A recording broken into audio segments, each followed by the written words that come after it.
programa ay rated PG. Patnubay at gabay ng magulang ay kailangan sa mga batang manonood.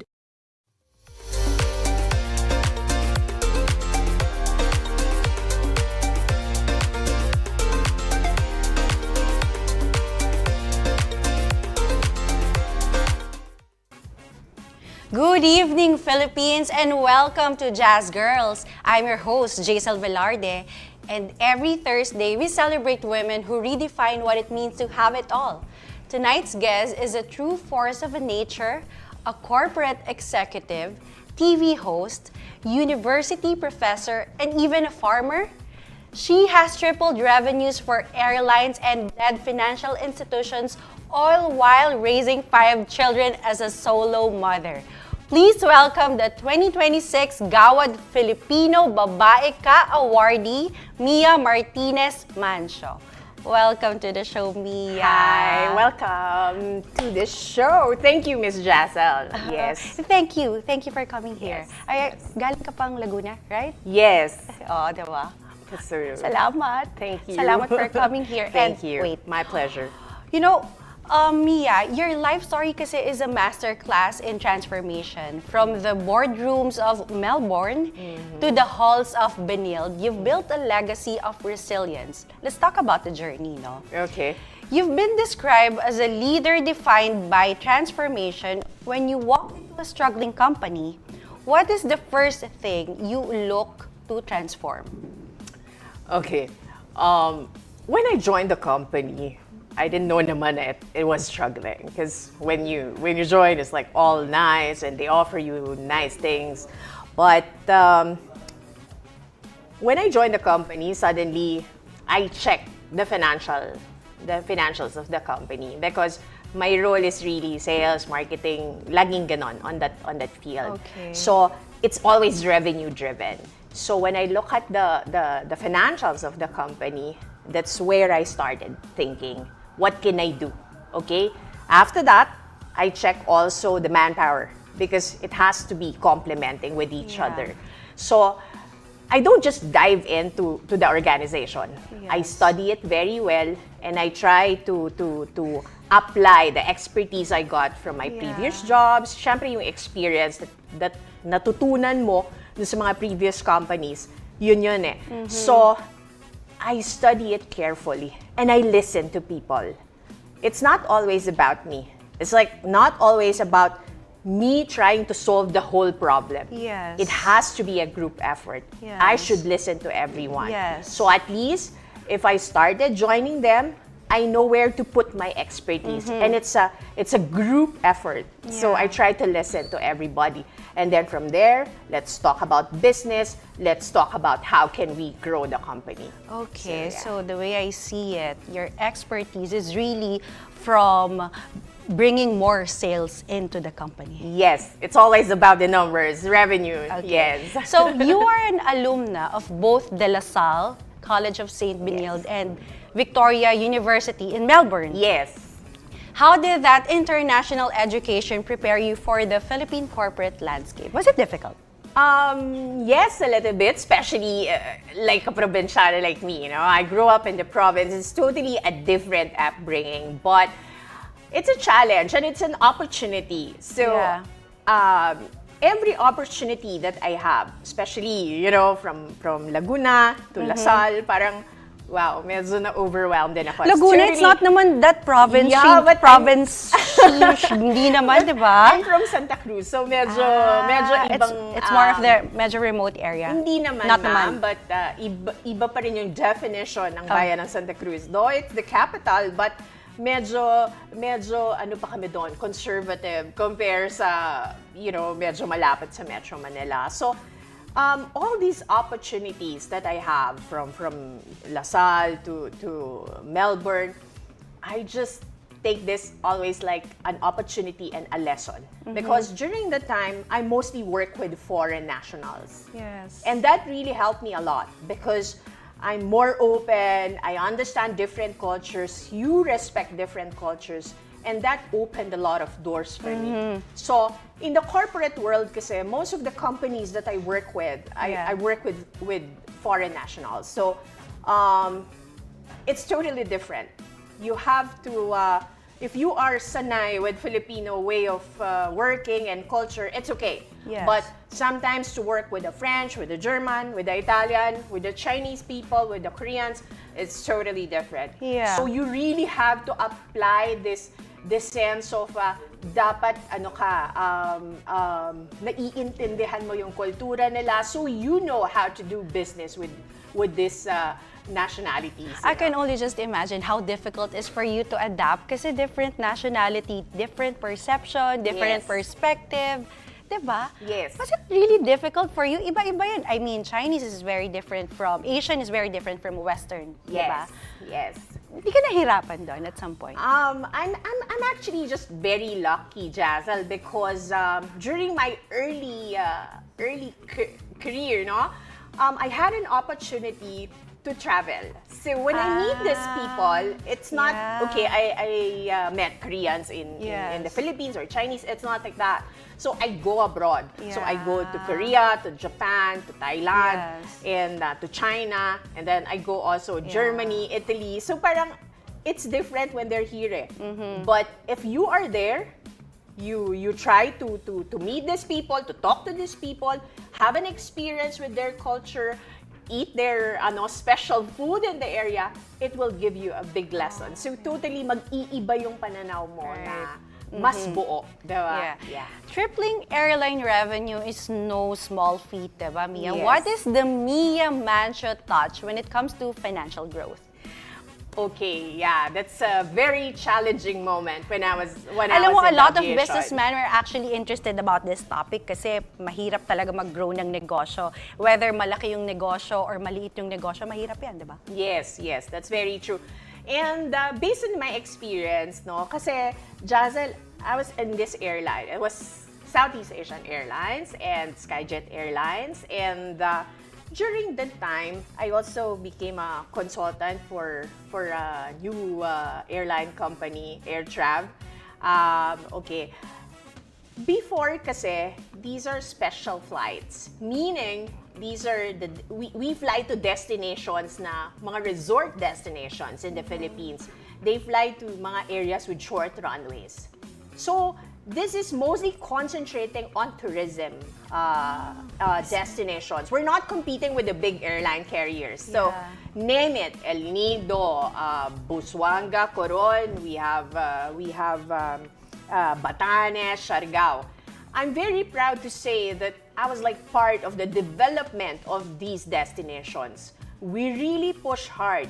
We try to offer lifestyle. It's totally a different marketing strategy because it's like not just you go from point A to point B. Yeah, okay, fine, we're selling airline tickets, but you have to sell a lifestyle. You have to sell something that, okay, why should I go to Siargao? Why should I go to Boracay? And during that time, I remember, there are only few lang going to Katiklan, right? We're only 2 carriers going to Katiklan. So we try to promote lifestyle.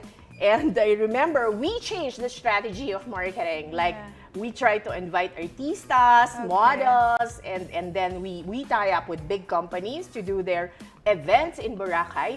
And then we re-echo that in Manila. So like, for example, the party life of Boracay, we bring that to BGC. So something like that. So I want the brand kasi to be seen as lifestyle.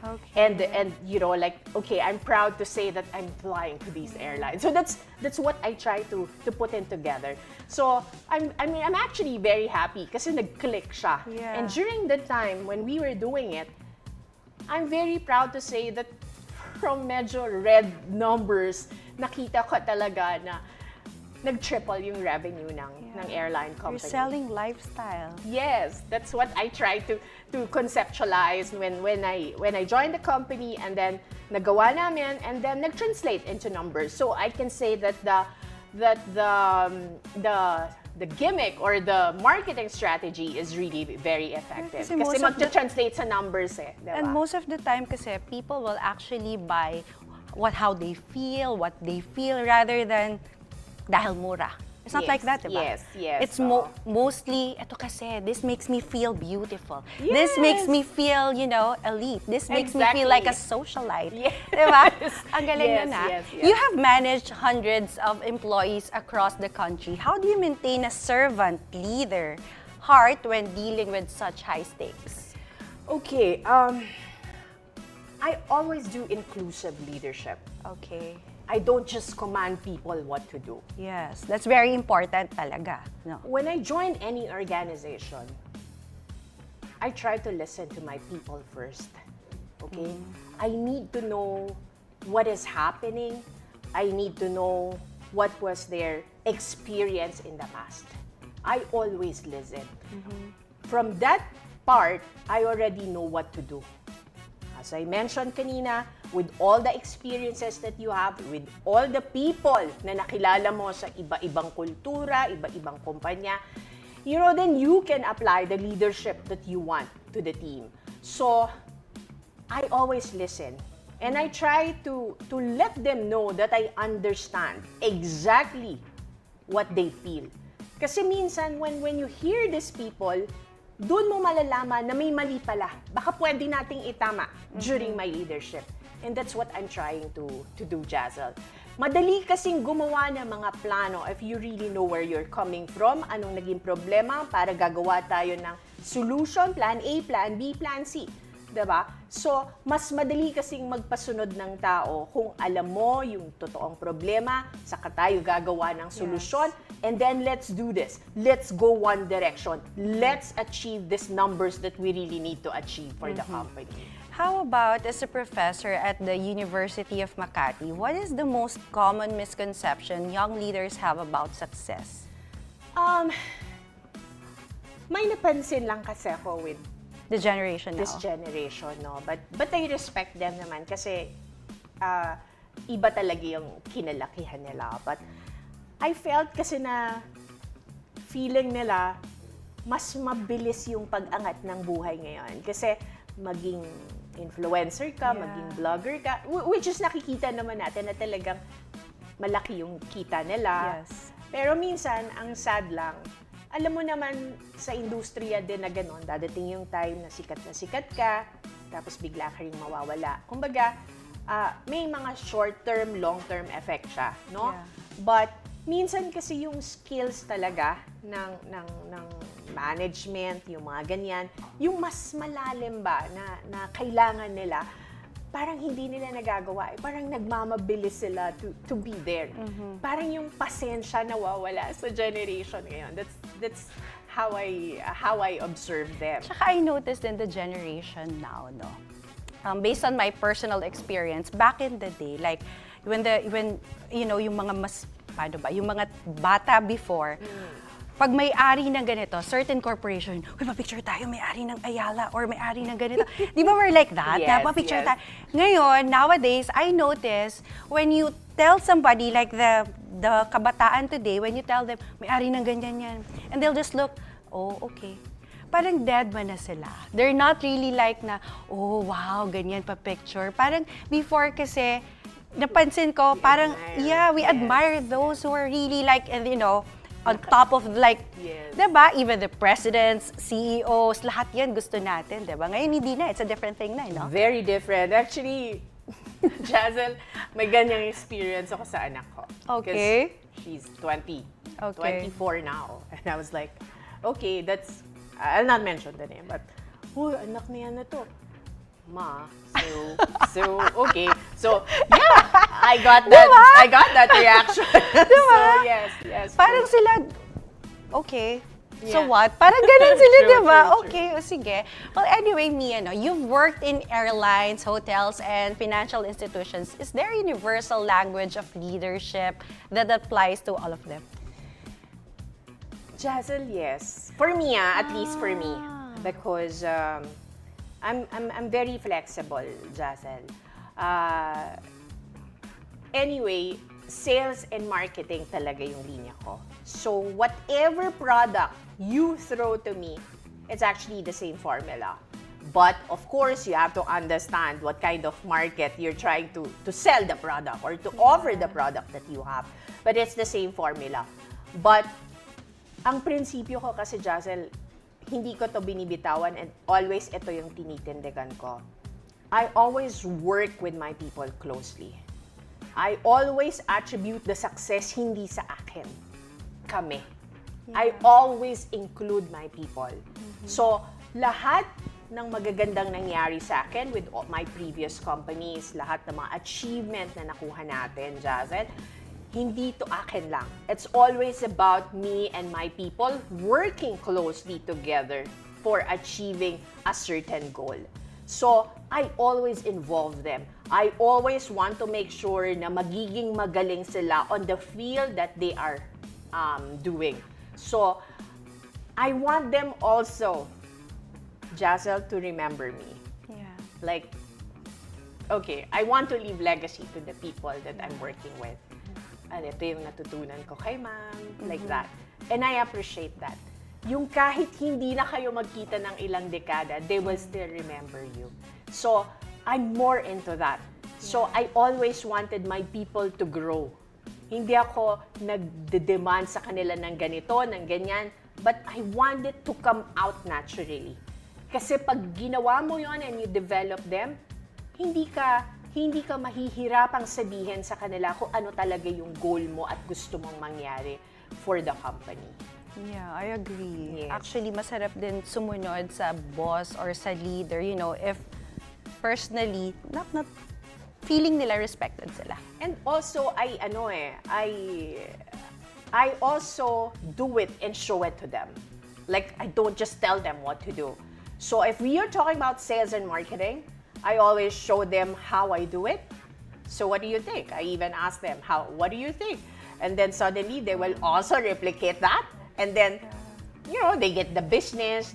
Mom, thank you. Ang dami kong natutunan sa'yo. So, yun yung mga little trophies. It's a different kind of fulfillment for you, no? Yes, Jazel. How does your experience as a TV host and producer help you communicate more effectively in the corporate world? Okay. You've hosted how many shows, if I may ask, no?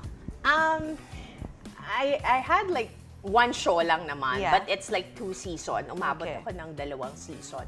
Parang it was like mga around 13 episodes. Okay. Ganyan. So, that one kasi is actually a dream. You know, something na I really wanted to do before. Where was this, if you don't mind? This was about 1.5 years ago. Recent lang. Yes.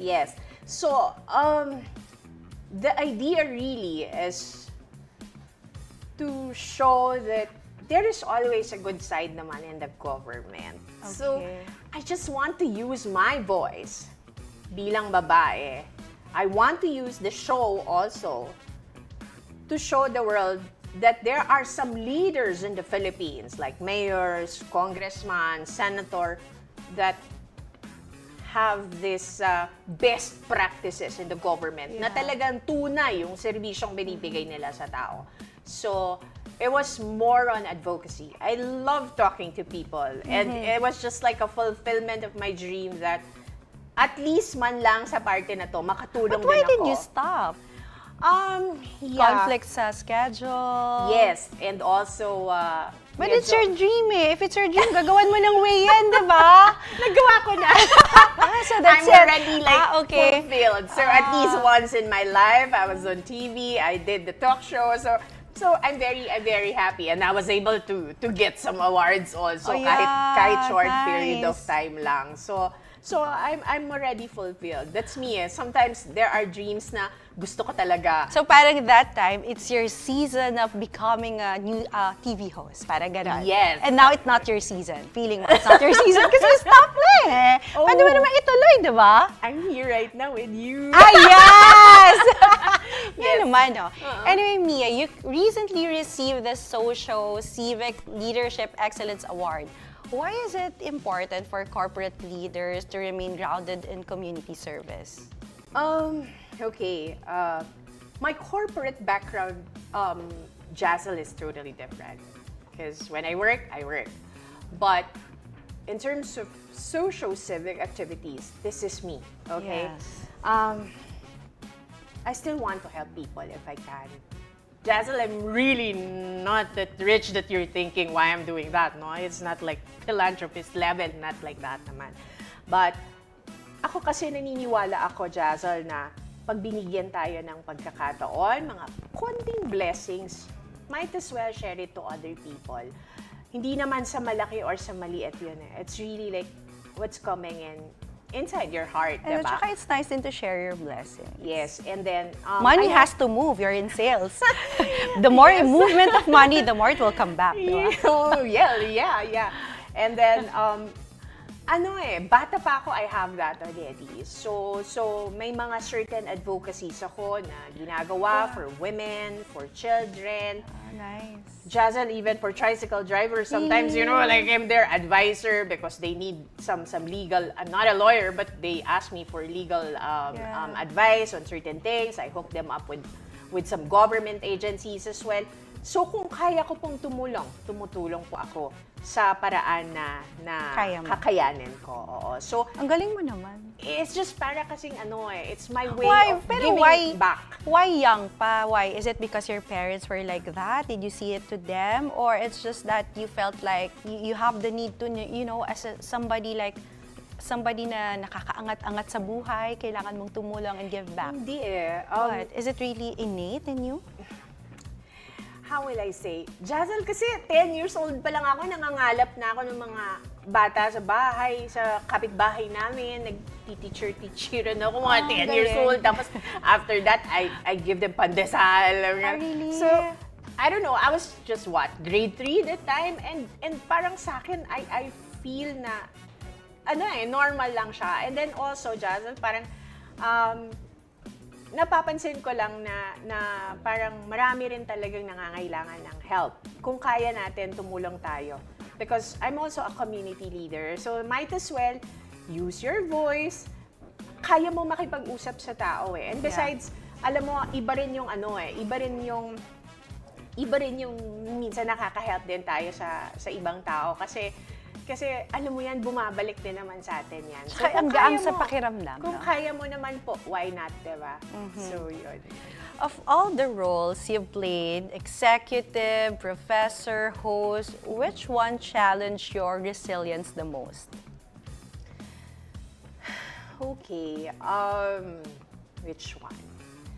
I think during the time of pandemic, it was really difficult. I was in the tourism industry during that time. I was managing hotels. My God. Yes. There were like 2 incidents na talagang medyo na-challenge ako in terms of business sense. Yes. There was a time I was managing a resort in Palawan, and there you go. There was this incident of Abu Sayyaf kidnapping. So, not my resort, but the whole concept of like damay-damay. Oo, damay-damay na to. So, ang laki ng Palawan, but it's just very isolated. Nasa baba yun, diba? But okay, damay lahat. So the business was affected. Second, there was a time na pinasara po ang Boracay. You remember that? Yes, because what do you call that? Renovate?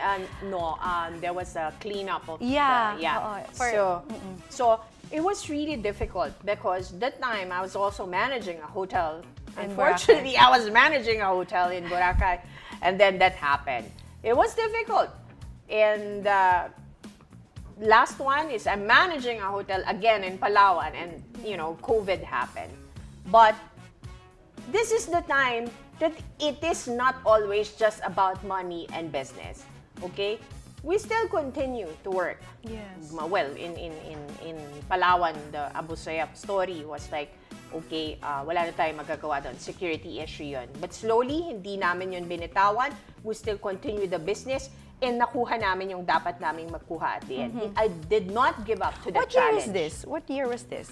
I think it was 2001, 2000, like that. 2002, something on that year.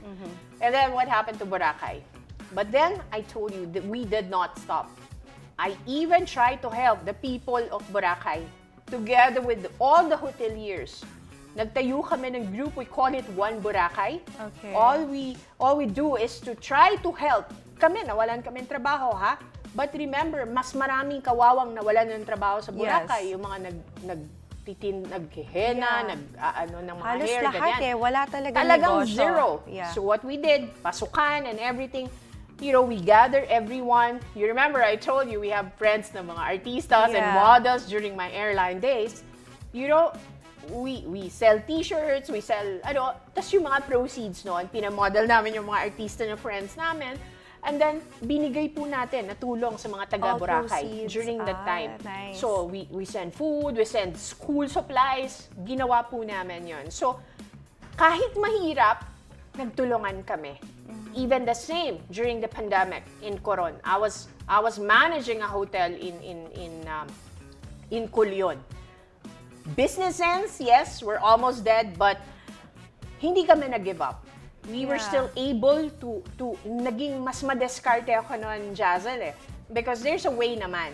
It's called like bubble travel, like doon ka lang within the area. So we can fly naman yung seaplane diretso sa resort. So there's no problem. Okay. So we continue the business, but while we are doing the business, Jazel, while we're doing the business, we help people of Coron. We send face mask, alcohol. During that time, we also send food. We work closely with the people of Coron. Every time we go to a certain area na merong challenging situation, we try to help. We try to adapt. We try to solve the problem. How about what does continuous learning look like for a woman who has already reached the top? What's your take on that? Jazel, every time may bago eh. Yeah. We can't say na dahil experience tayo, magaling na tayo. No, we can't say that. Our generation could gain a lot of learnings from our experiences, from our past. Pero hindi ganun eh. It's evolving. And we have to adapt. Yeah. For example, this is the age of AI right now. Right. We also need to understand what's happening because this is totally different during our time. My time, at least. You look younger. Okay? So, it's totally different. So, dapat continuous learning tayo. Hindi natin pwedeng masabi na magaling tayo, na ganyan. But we always need to listen. Even this generation, they have something new. They have something na matututunan ka rin sa kanila. And Jazel, I always listen. And I'm always ready to listen. So that's my take. I always try to learn. Every day for me is new learnings pa rin, diba? So we are just getting started. Mia is a proof that a woman's potential has no ceiling. So up next, we talk about the role that matters most, being a mother of 5, and how Mia finds balance between high-stakes strategy and the soil of her farm. Stay tuned.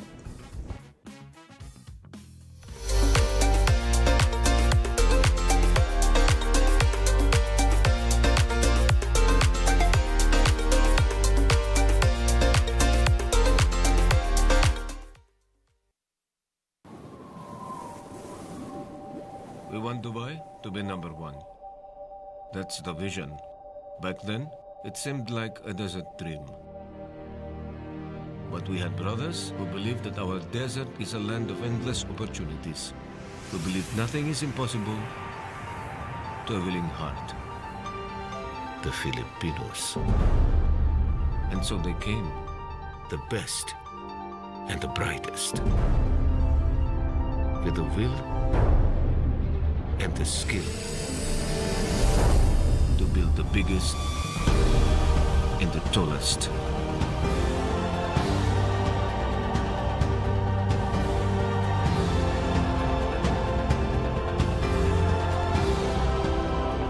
Shukran, brother Filipinos. Your hearts and your minds help give life to our Dubai dreams. I am Chris. I am the Philippines.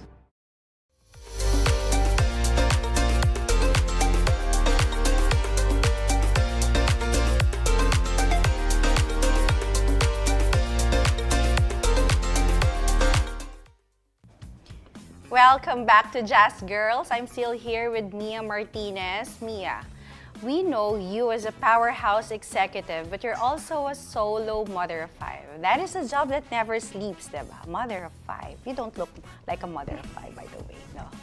Being a solo mother of 5 while managing hundreds of employees sounds like a superhero schedule.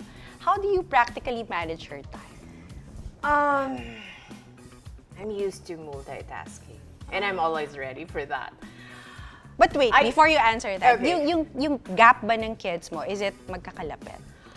Okay, I have a 24-year-old, I have a 21, I have a 15, I have a 10 years old, and then 6. Malalayo. Medyo malayo. Yes. Okay. So yung recovery period, no? Yes, but iba-iba ring generation. So Yes. it's also you have to be psychologically ready for them. So yeah. Time management is very important. I'm already here. I mean, Yeah. like, I'm a mother of 5, I'm managing a big team. I have to be prepared for that. Right. Though it's very demanding, but I don't give up. I don't complain. I'm very happy in every single thing that I'm doing. Tao lang din ako, napapagod ako. But, with what I'm doing, I try to manage the time. I try to delegate certain tasks to certain people. And everything is okay. So far naman, having all these responsibilities, awa naman ng Diyos na ma-manage ko naman. And then, I'm very happy also that I'm very healthy. Di tayo nagkakasakit. So, malaking that's very bagay yun. important, Malaking no? bagay. How has motherhood influenced the way you parent your corporate teams? Okay. Actually, I remember that. A leader na babae is very, very different from a leader na lalaki. As a women, we always lead by heart, diba? Well, yes, I agree. I agree, Jazel. And that's why they like calling me Mama Mia. Ayun, Mama Mia. They like calling me Mama Mia, Okay. And then, okay, when I manage a team kasi, sometimes nagagawa ko rin yung mother's touch, Well, in the corporate scene, I have to be, okay, this is what we do, like this, it's totally different. But there are times that you have to put a motherly touch on the way you manage your team. For example, ako kasi minsan medyo messy sa office and then yung pagkananay mo, minsan lumalabas. I don't like that. Pakiayos yan, pakilinis to. And oh my God, I sound like a mother here. That was, minsan then, for example, there are issues in the company's, personal. And sometimes it affects the productivity of your staff. I felt like, okay, she tells me the problem like this and, sabi mo nga, you put heart into that. So I listen to them and try to understand how can, all the personal na naman nila yon, diba? Parang sabihin mo nga, trabaho lang ako dapat, diba? But sometimes I get also involved with their mga personal problems. Hihingi sila ng payo sa akin. And Very even if mother that's nga. part of my job, I listen. I try to help them. I try to give some help if I can. So, ganon ko siya na nagagawa. Kasi minsan talaga lalabas yung pagkananay mo kahit sa corporate scene. Yeah. You are also a farmer. What has the soil taught you about patience that the boardroom could not? There's always time for everything. Yes. Okay? In farming, Ang dami mong ginagawa, no? I just realized na. I just do it Kanina lang we were talking about the hotels, the airlines, being a mom, corporate, now farming naman. Yeah. It was just a personal, it's my weekend getaway. So, Okay. When did it started? 5 years ago. Is it because of After pandemic? the pandemic and then everyone... Kasi everybody's like a plantita that time So, isa ka doon. Isa ako doon. Tapos, kinareer ko yon, sineryoso ko yon. So, kumuha talaga ako ng greenhouse, nagalaga ako ng mga eggplant, mga cucumber. So, At least that, organic. Yes. You plant your vegetables. Yes, ha? and also lettuce. But I do it for commercial, Hindi to just for myself. Ay, So, you kinareer sell it. ko talaga siya. So, I have a little lang naman, Jazel. I have a little farm in Tagaytay, and then yun, nagtatanim ako ng lettuce. And then what it taught me is you have to be patient. There's always a time for everything. Hindi naman pagkatanin mo, kukuhanan mo na agad, diba? So you have to be patient. You have to take care of them. Yeah. Ganon din sa isang bagay. If we plant something, we have to plant it carefully. You have to take care of it. Diba? And then, pag okay na to, yung bunga nito, aanihin mo, and you will be very happy when you get the fruits of your labor. Yun Yeah. pala yun. In moments of burnout, where do you draw the strength to keep leading both your family and your companies? You do this all at once, ba? You farm, you lead, you sales, you teach. No, right now, medyo, muna ako, nag-stop ako sa okay. pagturo kasi nga medyo demanding din yung corporate work ko ngayon. So, it's okay. It's just really the farming side. Every weekend, I go there, I check the farm, but I have a farm manager naman, so we can balance it out. Yun, pag burned out ako, I just look at my plants. Okay. And then, yun, farming, relaxes me. And then, sometimes, dagat.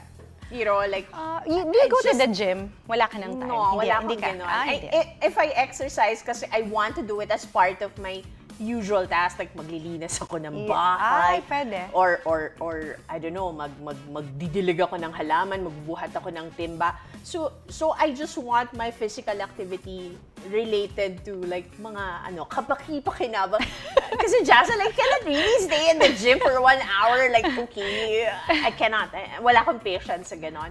So I'd rather do, maglalakad na lang ako sa grocery ng malayo para that's already my exercise. Hindi maraming ganyan, hindi ka nag-iisa. I know a lot. Okay. How do you teach your children the same resilience that allowed you to thrive in male-dominated industries like aviation? With my children, Jazel, hindi ko sila gustong maging pareho kami ng career. You know, it's totally different because you're talking about resiliency and all that. Whatever they choose, either sa school or my eldest is working already. I always try to tell them to put their heart in what they're doing. Okay? If there's a problem, try to solve it with yourself calmly and always pray. Always pray. That's important. Prayers is very, very important. And then, I told them the values of family. Pag may problema, magtutulungan tayo lahat. Hindi natin pwedeng iwanan ang isa't isa. Yeah. Especially with a solo mother like me. Yeah. You know, so I always put that into their minds na hindi tayo dapat maghiwa-hiwalay, dapat isang pamilya lang tayo at magtutulungan tayo. And prayers is very, very important. Mia, you've navigated high-pressure roles in financial institutions. Now, how do you leave the stress of the numbers at the door when you go home to your kids? Kasi, nadadala mo ba yung problema ng work to your home? Yung totoo, Sometimes, minsan, no? minsan hindi naman natin maiiwas yun. And also, there are times na kahit gabi na magte-text pa yung mga boss. But, I have to accept na it's part of my job, it's part of my role. And when you lead a group or when you lead a certain team, feeling ko 24/7 ka talaga eh. Kasi hindi mo naman alam kung anong pwedeng mangyari. So, sanay na rin ako sa ganon. But I know how to deal with mga stress na ganyan. So I think delegation of task or, trying to solve the issue like one by one. Diba? You cannot naman eat the whole elephant. Kung talagang may problemang malaki, hindi naman natin masosolve ng one time yan.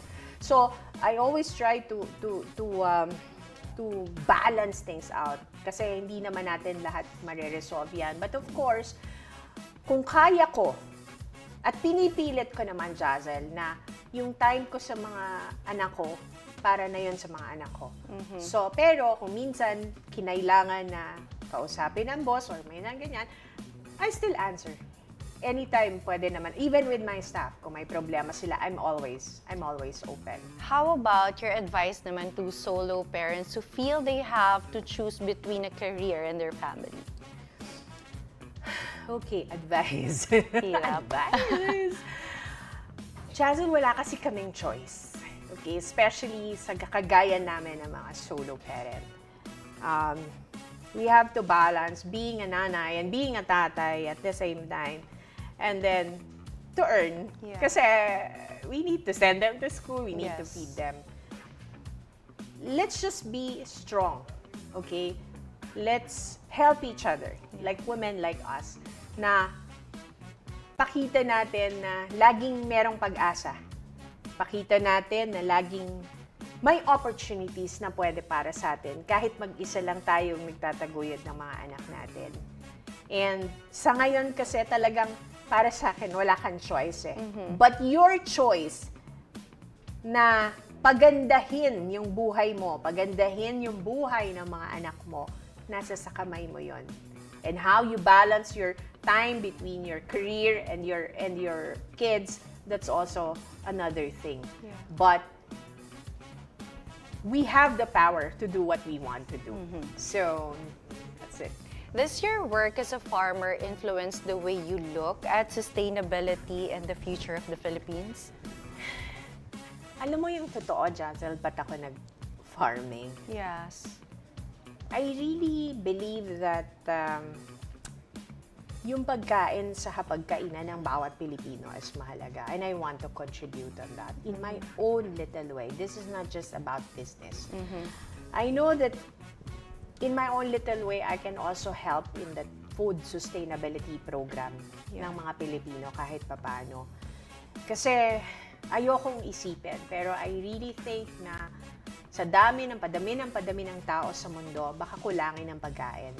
So in my own little way, I want to do this because kahit papano pwede tayo makatulong na makadagdag ng pagkain pa rin sa lamesa ng mga Pilipino. I mean, I'm not putting it in a context na lahat ng Pilipino pakakainin ko, but at least in your own little way, baka may isang kagaya ko rin na ganun din mag-isip. Kasi I know food security in this country is also an issue eh. So, parang sige, kung kaya ko naman sa role ko. Tsaka why not? healthy yung mga binibenta mo. Yes, it's all Diba? vegetables. At least hindi junk. Diba? Yes. When you were a student leader in Laguna, did you ever imagine you'd be balancing this many roles at once? No. Dinala na lang kasi ako ng tadhana where I am right now, Jazel. I didn't even know na mapupunta ako sa tourism, no? Medyo mas matagal yung career ko doon eh. But now I'm in a financial institution. So, hindi ko unexpect na gano'n. May iba talaga akong pangarap nung bata pa ako. Pero, malay mo, matupad pa rin. Ay, so meron pa tayong habangan. Sige, how do you find time for Mia in the middle of 5 kids, a farm, and a corporate empire? Jazel, I'm very easy to please and to be happy. I try to always find happiness in little things. Hindi ako materialistic na tao. So, for example, when I go to the farm, mag-breathe in, breathe out lang ako doon. Parang mag-relax lang ako, makakita lang ako ng maraming greens. Parang okay na ako eh, okay na ako. So you're not into luxury bags, luxury... I'm sure meron din, a little, but not really. That's not really the main. No. Meron naman, but hindi ako masyado kasi sa ganon. Kasi, like for me, ang enjoyment ko talaga is dagat, nature, ganyan. Tapos, May mga ganyan. Pag nakakonect lang ako, for example, nakakita lang ako ng dagat, ganyan, masayang-masaya na ako. Nakaswim lang ako, kahit mga 5 minutes lang, okay na ako. Para sa akin, ano na yun, huwag ka matawa, pero minsan, alam mo, yumayakap din ako sa puno pag sobrang stress ako. And it's true. Parang there's something na connected talaga tayo with nature. So, yun ang ko eh. That's how I balance. Even ako sa bahay, halimbawa, di naman ako pupunta sa beach or sa farm. Alam mo, maggupit-gupit lang ako ng mga doon, ng mga halaman, magdilig akong halaman. Masaya na ako doon. I'm okay already with that. Ang cute. So ganon. So, well, if I have a chance to go out also and eat outside with my kids, pag may konti, then let's go. Let's enjoy. So, ganon. You know, I am honestly in awe of how you balance the heart and the hustle. Kasi imagine, Ang dami mong ginagawa eh. I realized na kanina pa. Next question ko nga in mind, no? What's next, Pia? Nagawa mo na lahat, pero sabi mo may dream ka pa. So coming up, the babae ka spirit, Mia shares her vision for the modern Filipina, and what's next for her legacy. You're watching D8TV.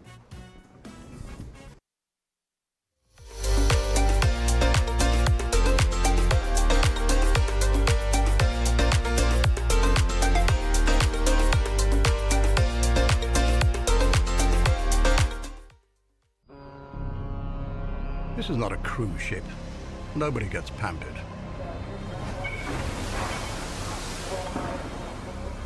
So imagine my surprise. Chief Officer Jasmine reporting, Captain. Container ships are tough assignments. You sail with monster cargoes and killer waves. You navigate using lights, depths, charts, instruments, and instincts, all at the same time. You always want the best. And I remembered. She is from the Philippines.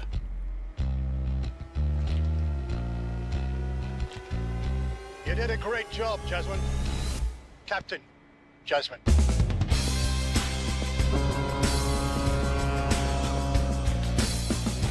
I am Captain Jasmine.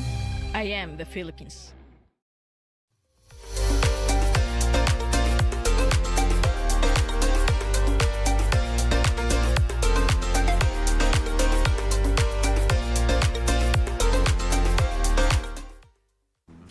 And welcome back to our final segment. Siyempre, dito pa rin ako, Jazel Velarde, and we are talking with the 2026 Socio-Civic Leadership Excellence Awardee, Mia Mancio. Mia, you embody empowerment and purpose. The Gawad Pilipino Award mentions stories that shake the world. What part of your story do you think shakes people the most? You know, that's actually what somehow maybe we're discussing right now. Na being a solo parent of 5 and still doing some roles in the community, at the same time doing another role in the corporate industry, I really think yung voice natin bilang babae na may parating natin, makapag-develop tayo ng maraming leader, at we contribute something big to the company. That is already something na baka nakita nila why they gave me that award.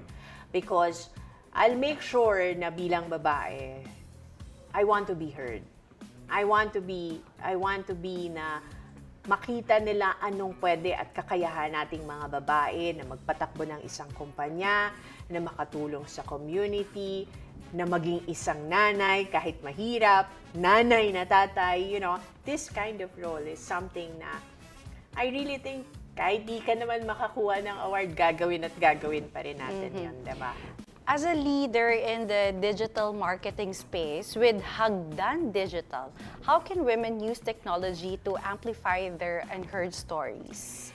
Yeah, during the time that I managed that multimedia company, I really make sure that we use all these digital platforms available right now. Kailangan andito na tayo sa generation na kailangan meron. Oo. So, I just want to use it responsibly na maging advocate din ako ng women empowerment. As I mentioned to you, we used the Hagdan company that time to have the show, okay? So, and what the show is all about? It's all about itong mga best practices sa government.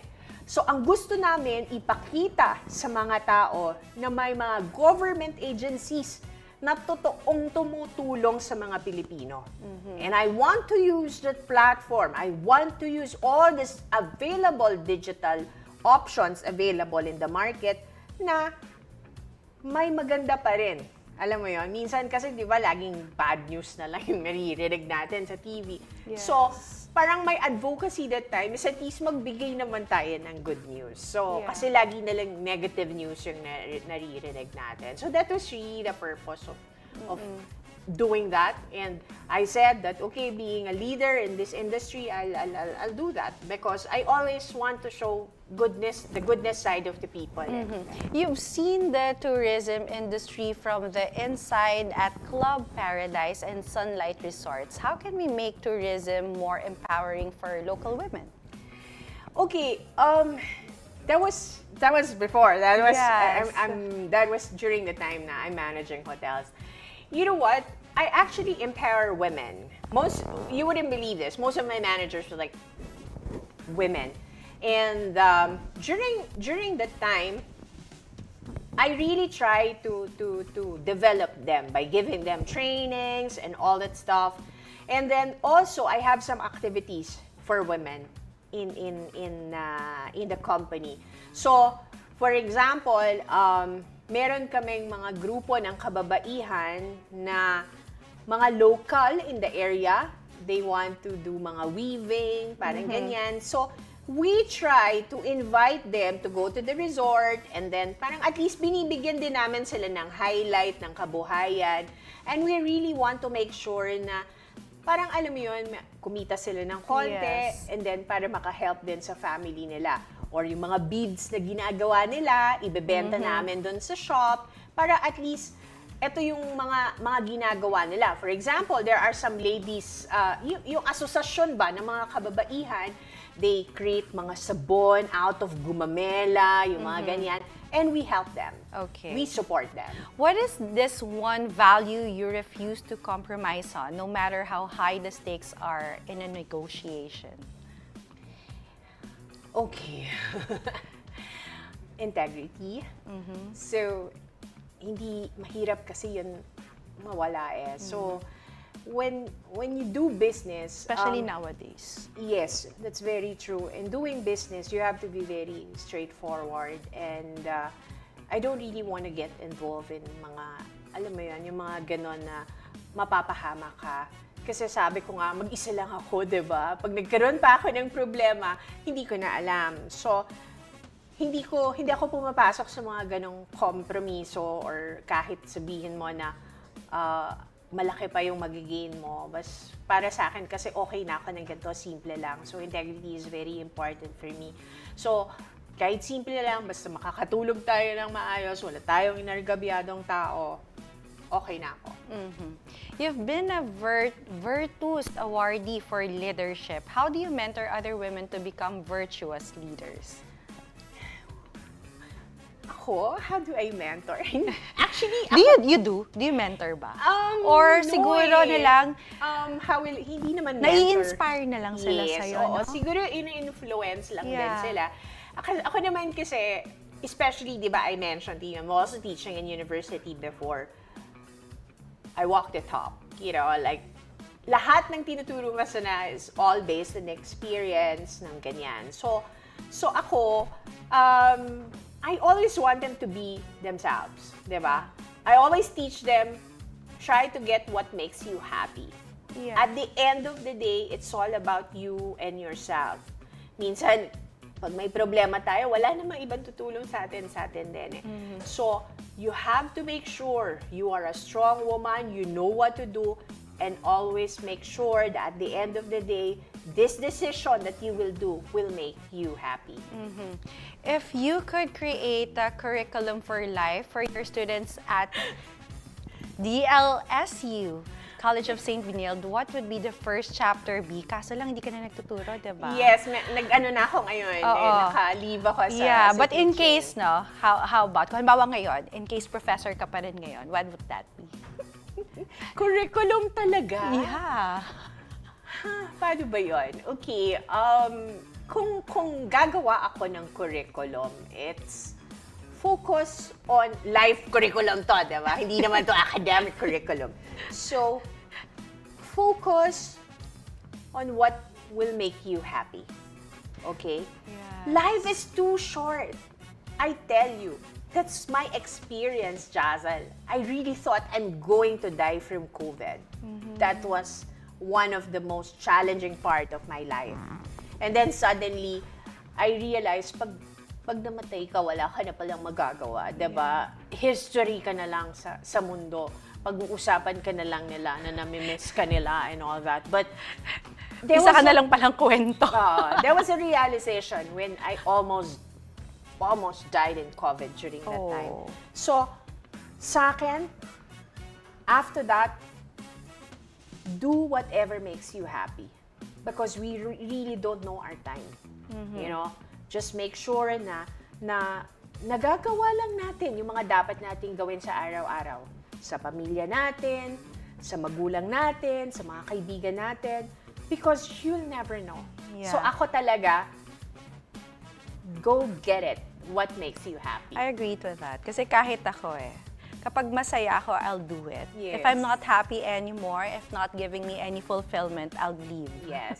Kasi sayang ang buhay, di ba? Yes, that's true. Ang hirap gumising nang hindi ka masaya sa ginagawa mo.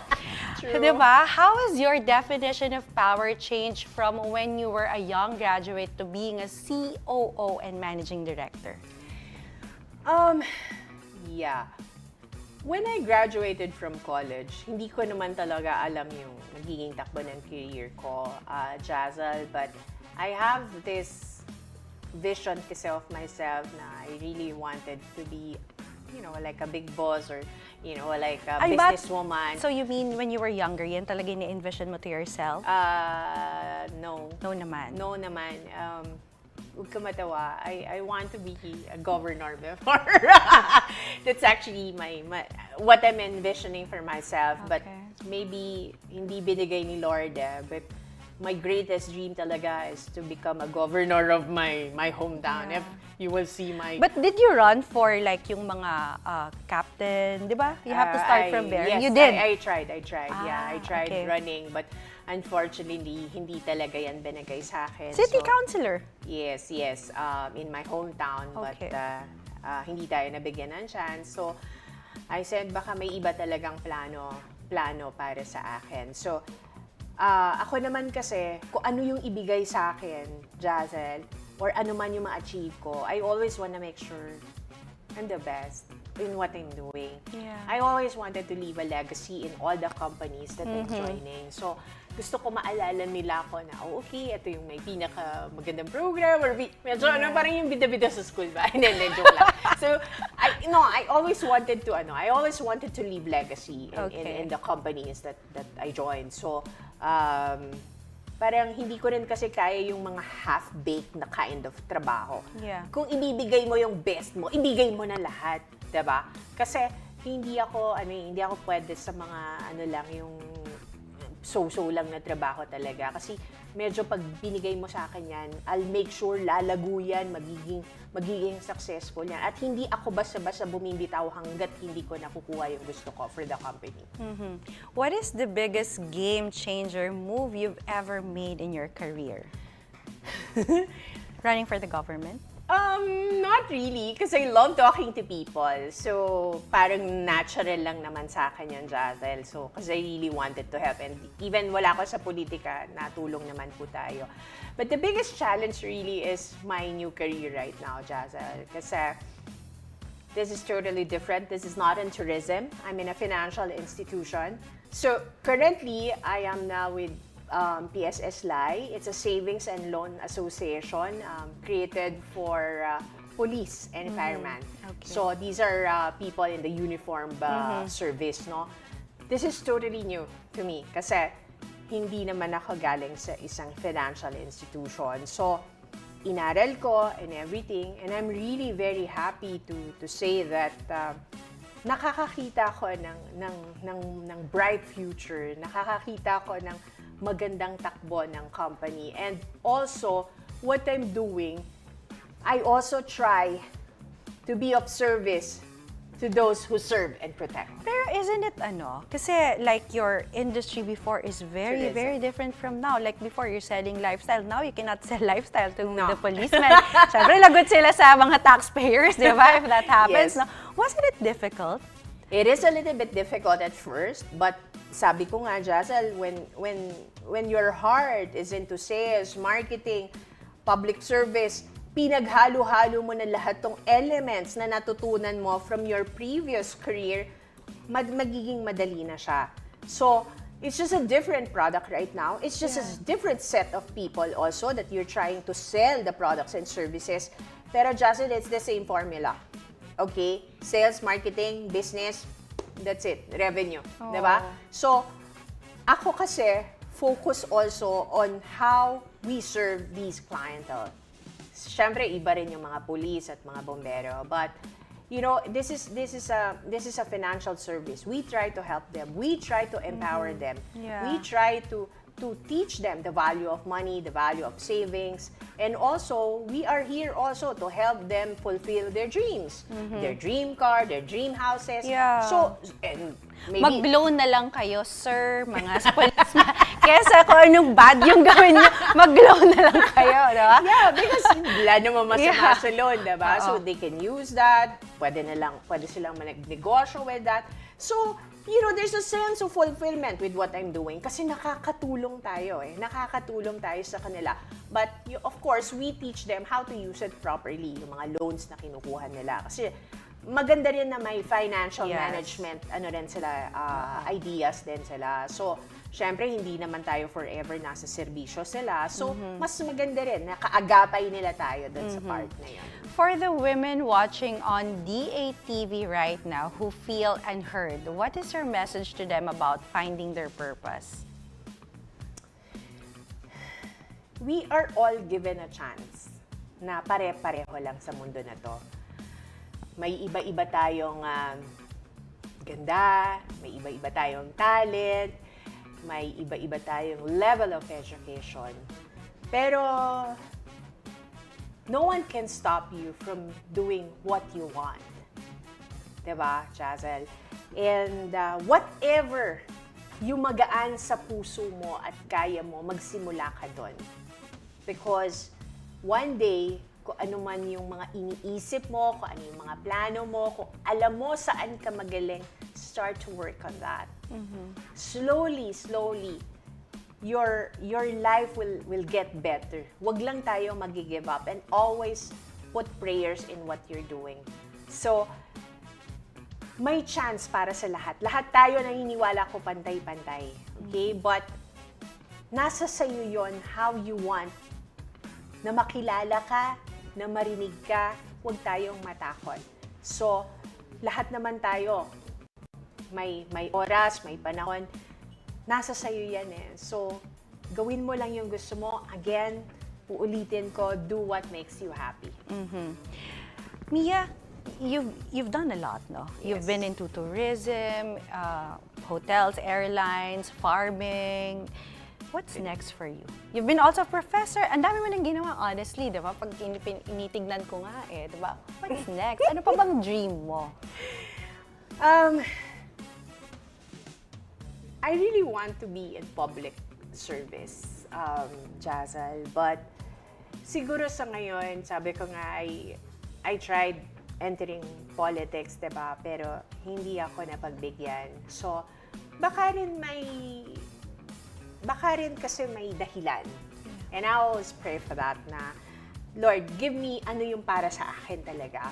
So, actually, with what I'm doing right now, serving the policeman and the fireman, pakiramdam ko, andito na rin yung calling ko of public service. Parang, this is totally different, Jazel. Because, I'm in the corporate world right now. I'm managing about 45 branches all over the Philippines and managing hundreds of staff right now. Pero andun yung sa ginagawa ko kasi nakikita ko yung serbisyo publiko pa rin. Kasi ang pinapaglaanan ko ng oras ko sa ngayon ay mga pulis, pamilya ng mga bombero. What I'm doing is for them. And you know, these people are the one always protecting us. Diba? So, akin okay na to. So, masaya na ako dito. Actually, sa totoo lang, hindi naman ako mapaghangad ng marami pang mga kung ano-ano, Jazel. My life is so simple. Pero partner, hanap mo. Meron ba? No. Oh. Pag siguro, alam mo, pinapanalangin Akala ko din kasi sasabihin yan. mo, partner. Pinapanalangan din kasi yan, Jazel, no? Siguro sa tamang panahon, malay mo naman, di ba? Diba? Kasi Oo. malay mo, eventually, hindi mo masabi, 3 years from now, 5 years from now, pwede ka maging governor. Tapos may ka-partner ka na rin, no? Ay, hindi diba? natin masabi. Pang foreigner pala yung beauty mo, baka hindi Pinoy. Diba? You've been working with foreign people for the longest time. Yes, Malay mo. yes. Diba? Yes, alam mo nga sabi ko, you will never know. Basta ako, ready ako with anything. Alam mo, naniniwala naman ako pag dadating yan. Pero hindi ako naghahanap. So, ako, basta pag andyan yan. Pag para sa iyan. Thank you very much, Mia. Ang daming kwento ni Mia, ang daming stories, very inspiring, ang dami mong ginawa sa life. Kaya nga tinatanong ko kanina, what's next, diba? What's next for you? Siguro bibigay rin yan sa'yo soon. Yes. You are a testament to the fact that our stories, Mia, even the unheard ones, have the power to move hearts. And thank you for being here. Thank you for being so honest, you know? Thank And being so engaging. And thank you for joining us tonight on Jazz Girls. Whether you are a mother, a professional, a student, or a farmer, remember that you have the power to transform your world. See you next Thursday, 8 o'clock p.m. only on D8TV. Stay bold, stay beautiful. Bye, everybody. Bye! Thank you. Yes. Thank you. Bigla na.